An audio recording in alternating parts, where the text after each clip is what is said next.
अभिनेत्याचा राजकारणी झालेल्या थलपती विजयचा शपथविधी एकदा नव्हे तर दुसऱ्यांदा रद्द झालाय. कारण ज्या पक्षाने पाठिंबा जाहीर केला त्यांनी पुन्हा काही अटी टाकल्या आणि माघार घेत असल्याचं जाहीर केलं. परिणामी बहुमतासाठी जो 118चा आकडा लागतोय त्यापासून विजयचा पक्ष फक्त 2 जागांनी दूर राहिला.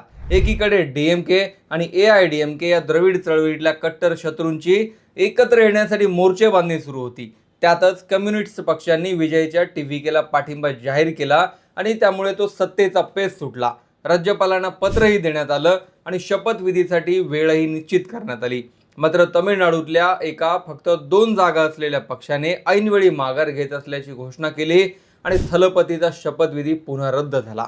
ज्या तमिळनाडूने थलपती विजयला पहिल्याच प्रयत्नात थेट मुख्यमंत्री पदापर्यंत नेलंय त्याला आधी राज्यपाल आणि आता स्थानिक पक्ष कसं अडचणीत आणतायत आणि तमिळनाडूतली सत्ता स्थापना नेमकी कुठे अडकली आहे त्याची स्टोरी मी या व्हिडिओ सांगणार आहे. नमस्कार, मी विशाल, तुम्ही पाहताय story.com. व्हिडिओला सुरुवात करण्यापूर्वी आठवण, तुम्ही या चॅनलवर नवीन असाल किंवा सबस्क्राईब केलेलं नसेल तर story.com ला सबस्क्राईब जरूर करा. तमिळनाडू विधानसभा निवडणुकीत टीव्हीकेने 108 जागा जिंकून सर्वात मोठा पक्ष होण्याचा मान मिळवला. पण बहुमतासाठी आवश्यक 118च्या आकड्यापासून हा पक्ष 110 जागांनी दूर राहिला. त्यानंतर काँग्रेसने टीव्हीके सोबत सत्तेत सहभागी होण्यासाठी तयारी दाखवली. काँग्रेसकडे 5 आमदार असल्यामुळे विजय यांच्या पक्षाचं संख्याबळ 113 वर पोहोचलं. काँग्रेसच्या पाठिंब्यानंतर अजूनही 6 जागा कमी पडत होत्या. कारण थलपती विजय एकटाच 2 मतदारसंघातून विजयी झालाय आणि त्याचं एकच मत गृहीत धरलं जाणार आहे. त्यामुळे टीव्हीकेच्या 108 ऐवजी 107च जागा गृहीत धरल्या जात आहेत. डाव्या पक्षांच्या 4 जागा निवडून आलेल्या असल्यामुळे त्यांनाही पाठिंब्याची विनंती करण्यात आली. शुक्रवारी दुपारी डाव्या पक्षांनी विनाअट पाठिंबा जाहीर करून टाकल्यानंतर आकडा 116 वर पोहोचला. त्यानंतर विदुथलाई चिरुथाईगल काची म्हणजेच व्हीसीके या पक्षानेही आपल्या 2 आमदारांचं पाठिंबा जाहीर केल्याने बहुमताचा आकडा जुळला आणि त्यानुसारच शपथविधीची वेळही जाहीर करण्यात आली. व्हीसीके या पक्षातले अंतर्गत मतभेद जाहीरपणे उघड झाले आणि अजूनही आमच्या काही अटी आहेत त्या मान्य कराव्या लागतील असं टीव्हीकेला कळवलं. व्हीसीके या पक्षाची उपमुख्यमंत्री पदाची मागणी असल्याची माहिती आहे. तर डीएमके सोबत आघाडीत लढलेल्या इंडियन युनियन मुस्लिम लीग म्हणजेच IUML या पक्षानेही आपल्या 2 आमदारांचा पाठिंबा देणार नसल्याचं जाहीर केल्यामुळे शपथविधी होणार नाही हे निश्चित झालं. व्हीसीके आणि IUML हे दोनही पक्ष डीएमकेचे मित्रपक्ष आहेत आणि थलपती विजयला प्रत्येक अडचण या 2 पक्षांकडूनच आणली जाते. कारण डीएमकेने सुरुवातीला जाहीर केलं होतं की आम्ही यात पडणार नाही, पण पहिल्या 6 महिन्यांसाठी काय होतंय ते पाहत राहू. मात्र डीएमके कडूनच या अडचणी आणल्या जात असल्याचं सांगितलं जातं.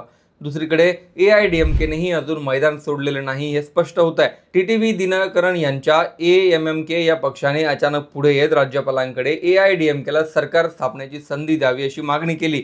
एएमएमकेचा दावा असा आहे की तमिळनाडूतील पारंपरिक द्रविड मतदार अजूनही एआयडीएमकेकडे आहेत आणि अनुभवहीन टीव्हीके सरकार राज्याला अस्थिरतेकडे नेऊ शकतं. एएमकेने असा दावा केला की एआयडीएमकेकडे 50 पेक्षा जास्त आमदार असून डीएमके बाहेरून समर्थन देण्यासाठी तयार आहे.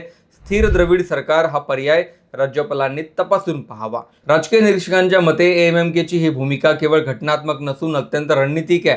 टीटीव्ही दिनकरन आणि एआयडीएमके यांच्यात पूर्वी तीव्र संघर्ष असला तरी विजय यांच्या झपाट्याने वाढणाऱ्या लोकप्रियतेमुळे तामिळनाडूच्या पारंपरिक द्रविड राजकारणाला धोका निर्माण झाल्याची भावना अनेक जुन्या नेत्यांमध्ये. त्यामुळे टीव्हीकेला रोखण्यासाठी पडद्यामागे नवीन समीकरणं तयार होत असल्याचं बोललं जाते. विशेष म्हणजे डीएमके आणि एआयडीएमके यांच्यात अप्रत्यक्ष समन्वय सुरू असल्याच्या चर्चांना यामुळे आणखी बळ मिळालं. एआयडीएमकेने अधिकृतरित्या कोणालाही पाठिंबा जाहीर केलेला नसला तरी पक्षाचे वरिष्ठ नेते राज्याला स्थिर सरकार हवं असं सांगत सर्व पर्याय खुले असल्याचे संकेत देत आहेत. तामिळनाडूमधील राजकीय घडामोडींमुळे आता दिल्लीतल्या विरोधी आघाडीचाही तणाव उघडपणे दिसू लागलाय.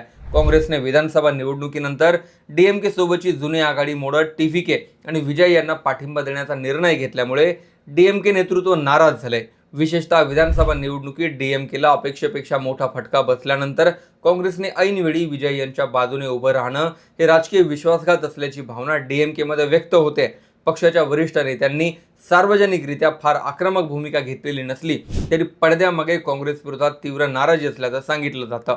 डीएमकेने लोकसभा अध्यक्षांकडे अधिकृत पत्र लिहून संसदेतली बैठक व्यवस्था बदलण्याची मागणी केली आहे. आतापर्यंत इंडिया आघाडीचा भाग म्हणून काँग्रेस आणि डीएमके खासदार एकत्र होते. मात्र आता काँग्रेसपासून राजकीय अंतर दाखवण्यासाठी डीएमकेने स्वतंत्र बसण्याची इच्छा व्यक्त केली आहे. डीएमकेचं म्हणणं आहे की तामिळनाडूत काँग्रेसने घेतलेल्या भूमिकेमुळे दोन्ही पक्षांमधील विश्वास डळमळीत झालाय आणि त्याचा थेट परिणाम राष्ट्रीय पातळीवरील सहकार्यावर होऊ शकतो. इंडिया आघाडीला बसलेला हा एक मोठा फटका मानला जातो.